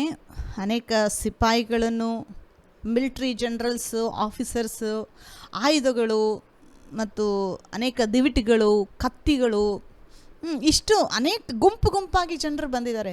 ನೀವು ಮತ್ತಾಯನ ಬರೆದ ಸುವಾರ್ತೆಯಲ್ಲಿ ಓದಬೇಕಾದ್ರೆ ಅಲ್ಲಿ ಯಾರ್ಯಾರು ಬಂದರು ಅಂತ ಹೇಳಿ ಇನ್ನೂ ಡೀಟೇಲ್ ಆಗಿದೆ. ಗುಂಪಾಗಿ ಕತ್ತಿ, ಆಯುಧ, ಎಲ್ಲ ವೆಪನ್ಸ್ ತೊಗೊಂಡು ಬಂದು ಯೇಸು ಕ್ರಿಸ್ತನನ್ನು ಅರೆಸ್ಟ್ ಮಾಡಬೇಕು ಅಂತ ಹೇಳಿ ಎಷ್ಟೊಂದು ಜನ ಬಂದಿದ್ದಾರೆ. ಎಲ್ಲರೂ ಸ್ಟ್ರಾಂಗ್ ಸಿಪಾಯಿಗಳು ಇವರೆಲ್ಲ, ಟ್ರೈನಿಂಗ್ ತೊಗೊಂಡಿರೋ ಸಿಪಾಯಿಗಳು ಇವರೆಲ್ಲ. ಯಾಕೆಂದರೆ ರೋಮ ಸಾಮ್ರಾಜ್ಯದ ಜನರು ಟ್ರೈನಿಂಗ್ ಕೊಡಬೇಕಂದ್ರೆ ಸಿಪಾಯಿಲಿ ಅವ್ರು ಚೆನ್ನಾಗಿ ಟ್ರೈನಿಂಗ್ ಕೊಡ್ತಾಯಿದ್ರು. ಬಲವಾಗಿರಬೇಕು, ಶಾರ್ಪಾಗಿರಬೇಕು ಅಂತ ಹೇಳಿ ಎಲ್ಲ ವಿಧದಲ್ಲಿ ಟ್ರೈನಿಂಗ್ ಆಗಿರೋ ಸೋಲ್ಜರ್ಸು ಇಲ್ಲಿ ಬಂದಿರೋದು. ಇವಾಗ ರಾತ್ರಿ ವೇಳೆಯಲ್ಲಿ ಬಂದಿದ್ದಾರೆ. ಯಾಕೆಂದರೆ ರಾತ್ರಿ ವೇಳೆಯಲ್ಲಿ ಯೇಸು ಕ್ರಿಸ್ತನಿಗೆ ಸಪೋರ್ಟ್ ಮಾಡೋಕ್ಕೆ ಯಾರೂ ಇರಲ್ಲ.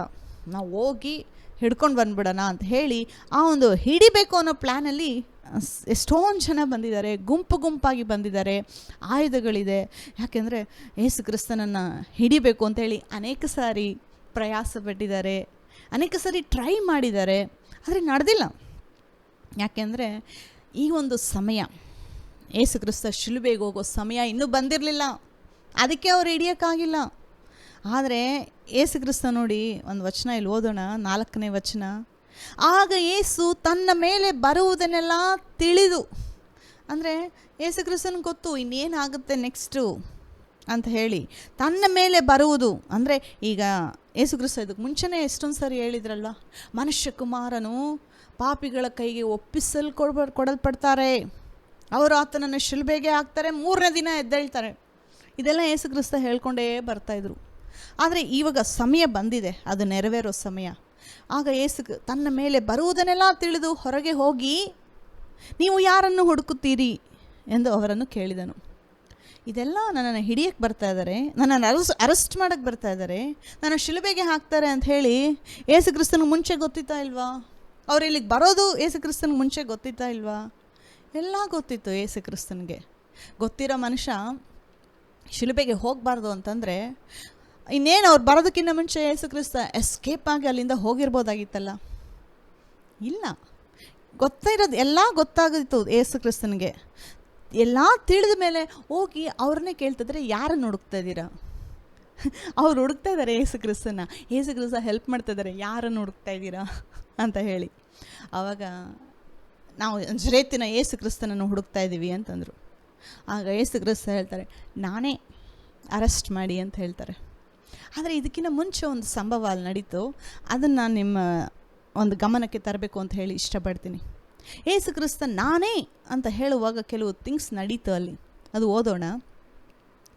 ನೀವು ಯಾರನ್ನು ಹುಡುಕುತ್ತೀರಿ ಎಂದು ಅವರನ್ನು ಕೇಳಿದನು. ಅದಕ್ಕೆ ಅವರು, ನಜರೇತಿನ ಯೇಸುವನ್ನು ಹುಡುಕುತ್ತೇವೆ ಅನ್ನಲು ಯೇಸು ಅವರಿಗೆ, ನಾನೇ ಅವನು ಅಂದನು.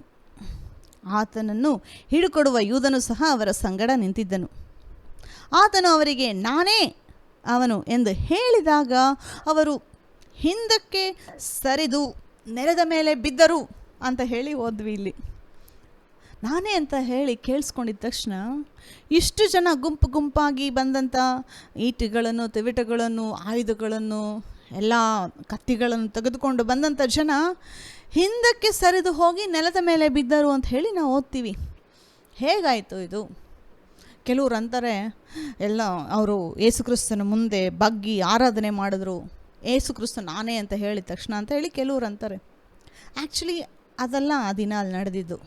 ಇವ್ರು ಯಾರು ಯೇಸುಕ್ರಿಸ್ತನ ಆರಾಧನೆ ಮಾಡಬೇಕು ಅಂತ ಹೇಳಿಬಿಟ್ಟು ಈಟಿಗಳನ್ನು, ತಿವಿಟಿಗಳನ್ನು, ಆಯುಧಗಳನ್ನು ತೊಗೊಂಡು ಬರಲ್ಲ ಆರಾಧನೆ ಮಾಡೋರು ಯಾರು. ಇವ್ರು ಬಂದಿರೋ ಉದ್ದೇಶ ಏನು ಅಂತಂದರೆ ಯೇಸುಕ್ರಿಸ್ತನನ್ನು ಅರೆಸ್ಟ್ ಮಾಡಬೇಕು, ಯೇಸುಕ್ರಿಸ್ತ ಎಸ್ಕೇಪ್ ಆಗಬಾರ್ದು ಇಲ್ಲಿಂದ ಅಂತ ಹೇಳಿ ಒಂದು ಉದ್ದೇಶದಿಂದ ಬಂದಂಥ ಜನ ಎಲ್ಲರೂ ಕಠಿಣರು. ಇಲ್ಲಿ ಬಂದವರು ಎಲ್ಲ ಯೂದ ಗೊತ್ತಿದ್ದು ಏನು ಯೇಸುಕ್ರಿಸ್ತನ ಹಿಡ್ಕೊಡಕ್ಕೆ ಬಂದಿದ್ದಾನೆ. ಸೊ ಇವೆಲ್ಲ ಇಂಟೆನ್ಷನಲ್ ಆಗಿ ಪ್ಲ್ಯಾನ್ ಮಾಡಿ ನಡೀತಾ ಇರೋದು. ನಾನೇ ಅಂತ ಹೇಳಿದ ತಕ್ಷಣ ಎಲ್ಲರೂ ಹಿಂದೆ ಸರಿದು ಕೆಳಗಡೆ ಬಿದ್ದರು ಅಂತಂದರೆ ಹೇಗೆ ನಡೀತು ಗೊತ್ತಾ ಅದು? ಅದಕ್ಕಿಂತ ಮುಂಚೆ ನಾನೇ ಅಂತ ಹೇಳೋದು ಇಂಗ್ಲೀಷಲ್ಲಿ ಕೆಲವು ವಿಷಯ ನೋಡ್ಕೊಳ್ಳೋಣ. ಹಳೆ ಒಡಂಬಡಿಕೆಯಲ್ಲಿ ನಾವು ನೋಡಬೇಕಾದ್ರೆ ಮೋಶೆ ಕೇಳ್ತಾನೆ, ನೀನು ನನ್ನನ್ನು ಇಸ್ರಾಯೇಲ್ ಏನೋ ಐಗುಪ್ತ ದೇಶಕ್ಕೆ ಕಳಿಸ್ತಾ ಇದೀಯಾ, ಅಲ್ಲಿರೋರೆಲ್ಲ ಕೇಳಿದ್ರೆ ನಾನು ಏನು ಹೇಳಿ, ಯಾರು ಕಳಿಸಿದ್ದಾರೆ ಅಂತ ಹೇಳುವಾಗ ಇರುವಾತನೇ ಆಗಿದ್ದೇನೆ ಅಂತ ಹೇಳಿ ತಂದೆ ಹೇಳ್ತಾರೆ. ಆದರೆ ಇಂಗ್ಲೀಷಲ್ಲಿ ಆ ರೀತಿ ಬರೆದಿಲ್ಲ. ನಾನೇ ಅಂತ ಹೇಳಿ I am that I am ಅಂತ ಬರೆದಿದೆ. ಇನ್ನೂ ಸಿಂಪಲ್ಲಾಗಿ ಹೇಳ್ಬೇಕಂದ್ರೆ ಐ ಆಮ್ ಅಂದರೆ ನಾನೇ. ಆ ಒಂದು ನಾನೇ ಅನ್ನೋ ಒಂದು ಮಾತು ತಂದೆ, ಮಗ, ಪವಿತ್ರಾತ್ಮ ಮಾತ್ರ ಯೂಸ್ ಮಾಡೋಕ್ಕಾಗೋದು, ಬೇರೆ ಯಾರೂ ಯೂಸ್ ಮಾಡೋಕ್ಕಾಗಲ್ಲ.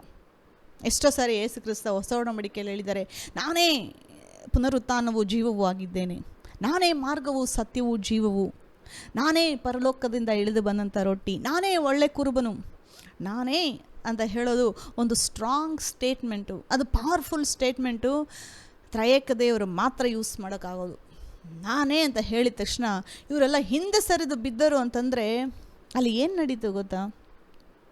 ನಾನೇ ಅಂತ ಹೇಳಿ ದೇವರು ಆ ಒಂದು ಮಾತು ರಿಲೀಸ್ ಮಾಡಿದ ತಕ್ಷಣ ಪರಲೋಕದಿಂದ ಒಂದು ಅದ್ಭುತವಾದ ಸೂಪರ್ ನ್ಯಾಚುರಲ್ ಫೋರ್ಸ್ ಎಲ್ಲರನ್ನೂ ನೆಲಕ್ಕೆ ಬೀಳಿಸ್ತು. ನೋಡಿ, ಯೇಸು ಕ್ರಿಸ್ತ ಮುಂದೆ ಬರಬೇಕಾದ್ರೆ ಪ್ರಕಟಣೆಯಲ್ಲಿ ತನ್ನ ಮಾತಿನಿಂದ ತನ್ನ ಶತ್ರುಗಳನ್ನು ಸಂಹಾರ ಮಾಡ್ತಾರೆ ಅಂತ ಹೇಳಿ ನಾವು ಪ್ರಕಟಣೆಯಲ್ಲಿ ಓದ್ತೀವಿ. ಇದು ಒಂದು ಚಿಕ್ಕದಾಗಿ ನಡೆದಿರೋ ವಿಷಯ. ಇಲ್ಲಿ ಯೇಸು ಕ್ರಿಸ್ತ ನಾನೇ ಅಂತ ಹೇಳಿದ ತಕ್ಷಣ ಎಲ್ಲರೂ ಕೆಳಗಡೆ ಹೋಗಿ ಬಿದ್ದೋದ್ರು. ಇಂಗ್ಲೀಷಲ್ಲಿ ಓದ್ಬೇಕಾದ್ರೆ ಹಿಂದಕ್ಕೆ ಸರಿದು ಹಿಂದಕ್ಕೆ ಬಿದ್ದರು ಅಂತ ಇದೆ. ಅವರೇನಾದರೂ ಆರಾಧನೆ ಮಾಡಬೇಕಾದ್ರೆ ಮುಂದಕ್ಕೆ ಬಿದ್ದರು ಅಂತ ಹೇಳಿ ಓದ್ತಾ ಇದ್ವಿ. English they went backward and fell down backward ಅಂತ ಇದೆ. ಹಿಂದಕ್ಕೆ ಹೋಗಿ ಬಿದ್ದರು ಅಂತಂದರೆ ಆ ಒಂದು ಮಧ್ಯದಲ್ಲಿ ಆ ಒಂದು ಅಸಾಧಾರಣವಾದ ಸೂಪರ್ ನ್ಯಾಚುರಲ್ ಶಕ್ತಿ ಅವರೆಲ್ಲರನ್ನೂ ನೆಲಕ್ಕೆ ಬೀಳಿಸ್ತು. ನೆಲಕ್ಕೆ ಬೀಳ್ಸಾದ್ಮೇಲೆ ಅಲ್ಲಿ ಏನು ತೋರಿಸ್ತಾ ಇದೆ ಅಂತಂದರೆ ಆ ಸಿಚುವೇಶನು ಯೇಸು ಕ್ರಿಸ್ತನ ಕಂಟ್ರೋಲಲ್ಲಿದೆ. ಎಲ್ಲರೂ ನೆಲಕ್ಕೆ ಬಿದ್ದ ಮೇಲೆ ಯೇಸು ಕ್ರಿಸ್ತ ಹೋಗ್ಬೋದಾಗಿತ್ತಲ್ಲ, ಇಲ್ಲ. ಯೇಸು ಕ್ರಿಸ್ತ ಇವಾಗ ಏನು ಹೇಳ್ತಾ ಇದ್ದಾರೆ ಅಂತಂದರೆ, ನೆಲಕ್ಕೆ ಬೀಳ್ಸಿದಾದ್ಮೇಲೆ ಒಂದು ಡಿಮ್ಯಾಂಡ್ ಮಾಡ್ತಾ ಇದ್ದಾರೆ ಅಲ್ಲಿ. ನೀವು ನನ್ನನ್ನು ಹುಡ್ಕಕ್ಕೆ ಬಂದಿದ್ದೀರಾ, ನೀವು ನನ್ನನ್ನು ಹುಡ್ಕಕ್ಕೆ ಬಂದಿದ್ರೆ ನನ್ನನ್ನು ಹಿಡ್ಕೊಂಡು ಹೋಗಿ, ಆದರೆ ಇವರನ್ನು ಹೋಗಬಿಡಿರಿ ಅಂತ ಹೇಳಿ ಒಂದು ವಚನ ಹೇಳ್ತಿದ್ದಾರೆ. ಅದು ಓದೋಣ. ನಾನೇ ಅವನು ಎಂದು ಹೇಳಿದನು. ಆತನು ಹಿಡುಕೊಡುವವನು ಯೂದನು ಸಹ ಅವರ ಸಂಗಡ ಇದ್ದನು. ಆತನು ಅವರಿಗೆ ನಾನೇ ಅವನು ಎಂದು ಹೇಳಿದಾಗ ಅವರು ಹಿಂದಕ್ಕೆ ಸರಿದು ನೆಲದ ಮೇಲೆ ಬಿದ್ದರು. ಆತನು ಯಾರನ್ನು ಹುಡುಕುತ್ತೀರಿ ಎಂದು ತಿರುಗಿ ಅವರನ್ನು ಕೇಳಲು ಅವರು ನಜರೇತನ ಯೇಸುವನ್ನು ಹುಡುಕುತ್ತೇವೆ ಅಂದರು. ಅದಕ್ಕೆ ಯೇಸು, ನಾನೇ ಅವನೆಂದು ನಿಮಗೆಲ್ಲ ಹೇಳಿದನಲ್ಲ. ನೀವು ನನ್ನನ್ನು ಹುಡುಕುವವರಾದರೆ ಇವರನ್ನು ಹೋಗಬಿಡಿರಿ. ಯಾರಿಗೆ ಹೇಳ್ತಾ ಇರೋದದು? ಇವರನ್ನು ಹೋಗಬಿಡಿರಿ ಅಂತ ಹೇಳಿ ಯೇಸು ಕ್ರಿಸ್ತ ಯೇಸು ಕ್ರಿಸ್ತ ಕಂಡೀಷನ್ ಆಗ್ತಾ ಇದ್ದಾರೆ. ಈ ಸೀನ್ನ ಡಾಮಿನೇಟ್ ಮಾಡ್ತಾ ಇರೋದು ಯೇಸು ಕ್ರಿಸ್ತ. ಯೇಸು ಕ್ರಿಸ್ತ ಕಂಟ್ರೋಲಲ್ಲಿರೋದು. ಏನು ನಡಿಬೇಕು ಅಂತ ಹೇಳಿ ಇಲ್ಲಿ ಯೇಸು ಕ್ರಿಸ್ತ ಡಿಸೈಡ್ ಮಾಡ್ತಾ ಇರೋದು. ಆ ಒಂದು ಸಿಪಾಯಿಗಳು ಭಟರು ಎಲ್ಲ ಡಿಸೈಡ್ ಮಾಡ್ತಾ ಇರೋದು. ಏನಾಗಬೇಕು ಅಂತ ಹೇಳಿ ಡಿಸೈಡ್ ಮಾಡ್ತಾ ಇರೋದು ಯೇಸು ಕ್ರಿಸ್ತ. ನೀವು ನನ್ನನ್ನು ಹಿಡ್ಕೊಂಡು ಹೋಗಬೇಕು ಅಂತಂದರೆ ಶಿಷ್ಯರನ್ನ ಇಲ್ಲಿಂದ ಹೋಗಿ ಬಿಡಬೇಕು ಅಂತ ಹೇಳಿ ಯೇಸು ಕ್ರಿಸ್ತ ಡಿಮ್ಯಾಂಡ್ ಮಾಡ್ತಾ ಇದ್ದಾರೆ. ಅವರೇನು ಯೇಸು ಕ್ರಿಸ್ತನನ್ನು ಮಾತ್ರ ಹಿಡಿಯೋದಕ್ಕೆ ಬಂದ್ರಾ? ಇಲ್ಲ, ಯೇಸು ಕ್ರಿಸ್ತನನ್ನು, ಆತನ ಶಿಷ್ಯರನ್ನು ಎಲ್ಲರನ್ನೂ ಕ್ಯಾಪ್ಚರ್ ಮಾಡಿ ಈ ಒಂದು ಗುಂಪನ್ನೇ ನಾವು ಸಂಹಾರ ಮಾಡಬೇಕು ಅಂತ ಹೇಳಿ ಅಷ್ಟು ಜನ ಬಂದಿದ್ದಲ್ಲಿ. ಆದರೆ ಯೇಸು ಕ್ರಿಸ್ತ ಹೇಳ್ತಿದ್ದಾರೆ, ನೀವು ಶಿಷ್ಯರನ್ನ ಬಿಡಲೇಬೇಕು ಅಂತ ಹೇಳಿ ಡಿಮ್ಯಾಂಡ್ ಮಾಡ್ತಿದ್ದಾರೆ. ಯೇಸು ಕ್ರಿಸ್ತ ನೋಡು, ನಾನೇ ಅಂತ ಹೇಳುವಾಗ ಅವ್ರಿಗೆ ಬಿದ್ದಾದ್ಮೇಲೆ ಫೀಲಿಂಗ್ ಗೊತ್ತಾಗಿದೆ, ಓ ನಾವೇನು ಮಾಡೋಕ್ಕಾಗಲ್ಲ ಇಲ್ಲಿ, ಯೇಸು ಕ್ರಿಸ್ತ ಹೇಳಿದಾಗ ನಾವು ಮಾಡಲೇಬೇಕೀಗ ಅಂತ ಹೇಳಿ ಅವರು ಯೇಸು ಕ್ರಿಸ್ತನ ಪವರ್ಗೆ ಸಬ್ಮಿಟ್ ಆಗ್ತಾ ಇರೋದಲ್ಲಿ ಅನುಭವಿಸಿದ್ರು ಅವರೆಲ್ಲ. ಒಂದು ವೇಳೆ ಯೇಸು ಕ್ರಿಸ್ತ ಬೇಡ ಅಂದಿದ್ರೆ ಯಾರೂ ಯೇಸು ಕ್ರಿಸ್ತನ ಅಲ್ಲಿ ಅರೆಸ್ಟ್ ಮಾಡೋಕ್ಕಾಗ್ತಾಯಿಲ್ಲ. ಇದಾದಮೇಲೆ ಪೇತ್ರ ಒಂದು ಕೆಲಸ ಮಾಡ್ತಾನೆ. ತನ್ನಲ್ಲಿರುವಂಥ ಕತ್ತಿ ತೊಗೊಂಡ್ಕೊಂಡು ಹೋಗಿ ಒಬ್ಬ ಮನುಷ್ಯನ ಸಾಯಿಸೋಕ್ಕಂತಾನೆ ಹೋಗ್ತಾನೆ. ಅದೇನೋ ಬೈ ಮಿಸ್ಟೇಕ್ ಏನಾಗುತ್ತೆ ಅಂದರೆ ಕಿವಿ ಮೇಲೆ ಬೀಳುತ್ತೆ. ಅವನೇನು ಕಿವಿನ ಟಾರ್ಗೆಟ್ ಮಾಡಿಲ್ಲ, ಸಾಯಿಸಬೇಕು ಅಂತಲೇ ಕತ್ತಿನ ತೆಗೆದು ಹೋದ ಸಾಯಿಸೋದಕ್ಕೆ. ಆದರೆ ಅವನು ಎಸ್ಕೇಪ್ ಆಗುವಾಗ ಅವನ ಕಿವಿಗೆ ಬಿತ್ತು ಆ ಕತ್ತಿ. ಆದರೆ ಯೇಸು ಕ್ರಿಸ್ತ ಹೇಳ್ತಾರೆ, ಯಾಕೆ ಪೇತ್ರ ಹಿಂಗೆ ಮಾಡ್ತೀಯ ನೀನು? ನನ್ನ ತಂದೆ ನನಗೆ ಕೊಟ್ಟ ಪಾತ್ರೆ ನಾನು ಕುಡಿಬಾರ್ದಾ? ಹೇಗೆ ನೆರವೇರುತ್ತೆ? ಶಾಸ್ತ್ರದಲ್ಲಿ ಬರೆದಿರುವ ಮಾತು ನನ್ನ ಬಗ್ಗೆ ನೀನು ಈ ರೀತಿ ಮಾಡಿದ್ರೆ, ಈಗ ನಾನು ಪ್ರಾರ್ಥನೆ ಮಾಡಿದ್ರು ಪರಲೋಕದ ತಂದೆ ನನಗೆ 12 ಗಣಗಳಿಗಿಂತ ಹೆಚ್ಚು ದೇವದೂತರನ್ನು ಕೊಡುವುದಿಲ್ಲ ಅಂತ ನೀನು ಅನ್ಕೊತೀಯಾ? ಹೇಗೆ ನೆರವೇರುತ್ತೆ ದೇವರ ವಚನ? ಹೇಗೆ ನೆರವೇರುತ್ತೆ ಶಾಸ್ತ್ರದಲ್ಲಿ ಬರೆದಿರುವುದು? ಹೇಗೆ ನೆರವೇರುತ್ತೆ ಮನುಷ್ಯನ ಬಿಡುಗಡೆ? ಹೇಗೆ ನೆರವೇರುತ್ತೆ? ನಿನ್ನ ಕತ್ತಿಯನ್ನು ಒಳಗಡೆ ಹಾಕು, ಮನುಷ್ಯ ಕುಮಾರನು ಈ ಒಂದು ಪಾತ್ರೆಯನ್ನು ಕುಡಿಲೇಬೇಕು, ಶ್ರಮ ಮರಣಕ್ಕೆ ಒಪ್ಪಿಸಿಕೊಟ್ಟಿದ್ದೀನಿ ನಾನೀಗ ಹೋಗಲೇಬೇಕು ಅಂತ ಹೇಳುವಾಗ ಪೇತ್ರನಿಗೇನು ಅನ್ನಿಸ್ತು, ಪೇತ್ರ ಒಂದು ವೇಳೆ ಯೇಸು ಕ್ರಿಸ್ತ ಪೇತ್ರನ ಕಡೆ ಪಕ್ಕದಲ್ಲಿ ನಿಂತ್ಕೊಂಡು ಯುದ್ಧ ಮಾಡು ಅಂದರೆ ಪೇತ್ರ ಮಾಡ್ತಾಯಿದ್ದ. ಈಗ ಯೇಸು ಕ್ರಿಸ್ತನೇ ಬಿಡಪ್ಪ ನೀನು ಇದನ್ನು ಈ ಒಂದು ಸಮಯದಲ್ಲಿ ನೆರವೇರಬೇಕು ಅನ್ನೋವಾಗ ಪೇತ್ರನಿಗೆ ಅವನ ಶಿಷ್ಯರಿಗೆ ಎಲ್ಲರಿಗೂ ಭಯ ಬಂದು ಎಲ್ಲರೂ ಯೇಸು ಕ್ರಿಸ್ತನ ಬಿಟ್ಟು ಹೊರಟು ಹೋದ್ರಲ್ಲಿ. So Yesu Krista already decide ಮಾಡಿ ಪ್ಲ್ಯಾನ್ ಮಾಡಿ ಇದು ನಡೆಯುತ್ತೆ ಅಂತ ಗೊತ್ತಿದ್ದು ಕೂಡ ತನ್ನನ್ನು ಪಾಪಿಗಳ ಕೈಗೆ ತನ್ನನ್ನು ಒಪ್ಪಿಸಿಕೊಡ್ತಾ ಇದ್ದಾನೆ. ಇದು ಮನಸ್ಸಾರೆ ಯೇಸು ಕ್ರಿಸ್ತ ನಮಗೋಸ್ಕರ ಮಾಡಿದ್ದು. ಯೇಸು ಕ್ರಿಸ್ತನಿಗೆ ಎಷ್ಟೊಂದು ಆಪ್ಷನ್ಸ್ ಇತ್ತು. ಇದು ಹೋಗಬಾರ್ದು, ನಾನು ಮಾಡಬಾರ್ದು ಅಂದಿದ್ರೆ ಎಷ್ಟೊಂದು ಈಸಿಯಾಗಿ ಎಸ್ಕೇಪ್ ಆಗ್ಬೋದಾಗಿತ್ತು ಯೇಸು ಕ್ರಿಸ್ತ. ಆದರೆ ಇದು ನೆರವೇರಲೇಬೇಕು, ನಡೀಲೇಬೇಕು ಅಂತ ಹೇಳಿ ಯೇಸು ಕ್ರಿಸ್ತ ತನ್ನನ್ನು ಒಪ್ಪಿಸಿಕೊಟ್ಟದ್ದು. ಇದನ್ನು ನಾವು ತಿಳ್ಕೊಬೇಕು. ಏನೋ ಮನುಷ್ಯರು ತಮ್ಮ ಪವರಿಂದ ಯೇಸು ಕ್ರಿಸ್ತನನ್ನು ಶಿಲುಬೆ ಮೇಲೆ ಜಡಿದು ಬಿಟ್ರು, ಯೇಸು ಕ್ರಿಸ್ತನ ಬಿಡಿಸ್ಕೊಳ್ಳೋಕ್ಕಾಗಿಲ್ಲ ಅವ್ರ ಕೈಯಿಂದ. ಅದೆಲ್ಲ ಅಲ್ಲಿ ನಡೆದಿದ್ದು. ದೇವರು ಪ್ಲ್ಯಾನ್ ಮಾಡಿರೋ ಪ್ರಕಾರನೇ ಇದೆಲ್ಲ ನಡೀತಾ ಇರೋದು. ದೇವರು ಪ್ಲ್ಯಾನ್ ಮಾಡಿರೋ ಪ್ರಕಾರನೇ ಅವರು ಯೇಸು ಕ್ರಿಸ್ತನನ್ನು ಅರೆಸ್ಟ್ ಮಾಡಿದಲ್ಲಿ. ತಂದೆ ಇದು ನಡಿಬಾರ್ದು ಅಂದ್ಕೊಂಡಿದ್ರೆ ಇದು ನಡೀತಾ ಇರಲಿಲ್ಲ. ಆದರೆ ತಂದೆಯ ಸಂಕಲ್ಪದ ಪ್ರಕಾರನೇ ಇವೆಲ್ಲ ನಡೀತಾ ಇರೋದು. ನೋಡಿ, ನೆನೆಸ್ಕೋಬೇಕು ನಾವೀಗ. ಹಳೆ ಒಡಂಬಡಿಕೆಯಲ್ಲಿ ಬಲಿಗಳನ್ನ ಕೊಡ್ತಾಯಿದ್ರು. ಆದರೆ ಆ ಬಲಿಗಳಿಗೆ ಅವು ಮನಸ್ಸಾರೆ ಬಲಿಯಾಗ್ತಾ ಇರೋ ಬಲಿಗಳಲ್ಲ ಅವು. ಆದರೆ ಯೇಸು ಕ್ರಿಸ್ತ ಬಲಿಯಾಗ್ತೀನಿ ಅಂತ ಹೇಳಿ ಗೊತ್ತಿದ್ರು ಅದು ಮನಸ್ಸಾರೆ ನಮಗೋಸ್ಕರ ತನ್ನ ದೇಹವನ್ನು ಶಿಲುಬೆಯ ಮೇಲೆ ಸಮರ್ಪಿಸಿದನು. ಇಂಥ ದೇವರನ್ನ ನಾವು ಎಷ್ಟು ಸ್ತೋತ್ರ ಹೇಳಿ ಆರಾಧನೆ ಮಾಡಬೇಕು. ಯಾರು ನಮಗೋಸ್ಕರ ಪ್ರಾಣ ಕೊಡ್ತಾರೆ? ನಮ್ಮನ್ನು ಯೇಸು ಕ್ರಿಸ್ತನ ಥರ ನಮ್ಮನ್ನು ಯಾರಷ್ಟು ಪ್ರೀತಿ ಮಾಡ್ತಾರೆ? ಆದರೆ ಯೇಸು ಕ್ರಿಸ್ತ ಮಾಡಿದ್ದಾರೆ. ಇಷ್ಟು ಪ್ರೀತಿ ಮಾಡಿ ನಮ್ಮನ್ನು ಮನಸ್ಸಾರೆ ತನ್ನನ್ನು ಶಿಲುಬೆಗೆ ಒಪ್ಪಿಸಲ್ಕೊಟ್ಟಂಥ ದೇವರು ನಮ್ಮ ಜೀವನದಲ್ಲಿ ನಾವು ತಿನ್ನೋದಕ್ಕೆ, ಕುಡಿಯೋದಕ್ಕೆ, ಆರೋಗ್ಯದಲ್ಲಿರೋದಕ್ಕೆ ಕೊಡೋದಿಲ್ವಾ ಆಶೀರ್ವಾದಗಳು? ಅದಕ್ಕೆ ಹೇಳೋದು ಶಿಲುಬೆ ವಿಷಯದಲ್ಲಿ ಧ್ಯಾನ ಮಾಡಬೇಕು. ತನ್ನನ್ನು ತಾನು ಒಪ್ಪಿಸಿಕೊಟ್ಟ ಮೇಲೆ ಲೋಕದಲ್ಲಿ ಬೇಕಾಗಿರುವಂಥ ಆಶೀರ್ವಾದಗಳು ಕೊಡೋದಿಲ್ವಾ? ನಿತ್ಯ ನಿತ್ಯಕ್ಕೂ ನಮಗೆ ಬಿಡುಗಡೆ ಕೊಟ್ಟಿರೋ ದೇವರು ಸ್ವಲ್ಪ ಕಾಲ ಈ ಲೋಕದ ಮೇಲೆ ಬದುಕುವಾಗ ನಮ್ಮ ಕೊರತೆಗಳನ್ನು ಯೇಸು ಕ್ರಿಸ್ತ ನೀಗಿಸೋದಿಲ್ವಾ? ಶಿಲುಬೆ ವಿಷಯದಲ್ಲಿ ಧ್ಯಾನ ಮಾಡಿ ಅನೇಕ ಕಾರ್ಯಗಳು ನಿಮಗೆ ದೇವರು ಪ್ರಕಟಪಡಿಸ್ತಾರೆ. ಯೇಸು ಕ್ರಿಸ್ತ ಜೀವಬಲಿ, ನನಗೋಸ್ಕರ ಮನಸ್ಸಾರೆ ಜೀವಬಲಿಯಾದನು, ನಾನು ಆತನಿಗೋಸ್ಕರ ಜೀವಿಸ್ತೀನಿ ಅಂತ ಹೇಳುವಾಗ ನಿಮ್ಮ ಜೀವನ ಸುಂದರವಾಗಿರುತ್ತೆ. ಶಿಲುಬೆಯನ್ನು ಒಪ್ಕೊಳ್ಳುವಾಗ ನಿಮ್ಮ ಲೈಫ್ ಸುಂದರವಾಗಿ ದೇವರು ಬದಲಾಯಿಸ್ತಾರೆ. ಶಾರೀರಿಕದಲ್ಲಿ ಎಲ್ಲ ಫಿಕ್ಸ್ ಮಾಡೋಕ್ಕೆ ನೋಡಬೇಡಿ. ಇದು ಆತ್ಮಿಕ ಪ್ರಾಬ್ಲಮ್. ಪಾಪ ಅನ್ನೋದಕ್ಕೆ ದೇವರು ಪ್ರಾಯಶ್ಚಿತ್ತ ಮಾಡಿ ನಮಗೆ ಬಿಡುಗಡೆ ಕೊಟ್ಟಿದ್ದಾರೆ. ಪಾಪ ನಮ್ಮನ್ನು ಆಳಕ್ಕೆ ನಾವು ಬಿಡೋದಿಲ್ಲ ಅಂತಂದರೆ ಎಲ್ಲ ಆಶೀರ್ವಾದಗಳು ನಾವು ಹೊಂದ್ಕೊತೀವಿ. ಯಾಕೆಂದರೆ ಪಾಪಕ್ಕೆ ಕ್ರಯ ಕೊಟ್ಟಾಯಿತು. ಪಾಪದಿಂದ ಬರುವಂಥ ಪ್ರಾಬ್ಲಮ್ಸು ನಮ್ಗೆ ಎಂದಿಗೂ ಇನ್ನು ಬರೋದಿಲ್ಲ. ಆದರೆ ಆ ಒಂದು ಬಿಡುಗಡೆ ಯೇಸು ಕ್ರಿಸ್ತನ ಶಿಲುಬೆ ಮೇಲೆ ನಂಬೋದವ್ರಿಗೆ ಮಾತ್ರನೇ ಬಿಡುಗಡೆ. ಸೊ ನಿಮ್ಮ ನಂಬಿಕೆಯನ್ನು ಶಿಲುಬೆ ವಿಷಯದಲ್ಲಿ ಇನ್ನೂ ದೃಢಪಡಿಸಿಕೊಳ್ಳಿ. ದೇವರು ನಿಮ್ಮನ್ನು ಆಶೀರ್ವಾದ ಮಾಡ್ತಾರೆ. ನಮ್ಮ ರಕ್ಷಕನಾದ ಯೇಸು ಕ್ರಿಸ್ತನು ಬೇಗನೆ ಬರುತ್ತಾನೆ. ಆಮೇನ್.